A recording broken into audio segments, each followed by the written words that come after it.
přesně tak, jak se to nemá dělat.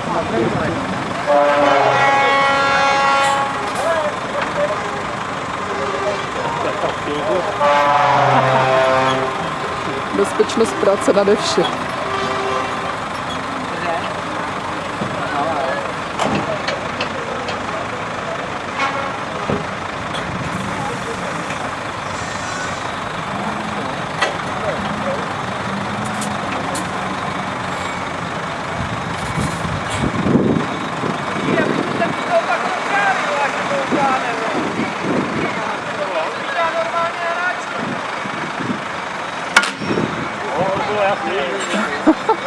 To bylo jasný.